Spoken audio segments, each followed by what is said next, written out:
moi je suis suivie par un psychiatre de mon côté et qui me suit toujours. Oui, bien sûr. Ouais. Oui. J'ai tout de suite compris ce qui se passait effectivement parce que j'avais suivi le mercredi avec Charlie Hebdo, le jeudi à Montrouge. Le matin même de l'hypercachère, j'étais devant ma télé en train de suivre ce qui se passait à Dammartin-Goël. Donc voilà, il y avait tout ce contexte-là.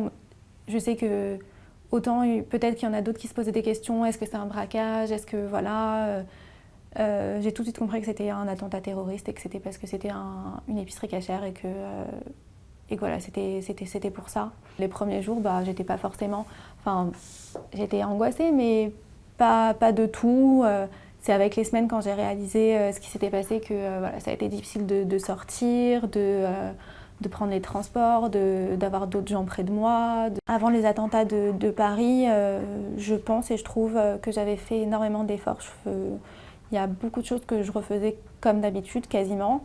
Et à partir du moment où il y a eu les attentats de Paris au mois de novembre, ça a été comme si ça recommençait, comme si le mois de janvier recommençait à nouveau. J'ai l'impression de revivre à nouveau tout ça, peut-être encore plus intensément, parce que voilà, c'était plus juste le supermarché cachère, c'était tout en fait. C'est n'importe quel endroit, n'importe où, n'importe quand. Donc on peut même plus se dire j'irai plus à tel endroit parce que c'est risqué. Tout est risqué. Des angoisses qui reprennent le dessus. Je faisais plus de cauchemars, j'en ai refait. Les bruits, ça me faisait plus trop peur. Et maintenant, il y a les bruits à nouveau qui font peur.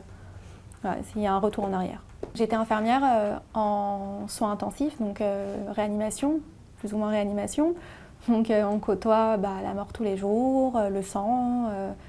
Donc ça a été très compliqué de me dire qu'il fallait que je sois à nouveau confrontée à tout ça. Avant les attentats de janvier, je pensais pas personnellement à partir en Israël. C'était pas quelque chose que j'avais en tête, en tout cas pour l'instant. C'était pas quelque chose à quoi je pensais. C'est vrai que depuis, c'est vraiment quelque chose à quoi je pense et c'est vraiment une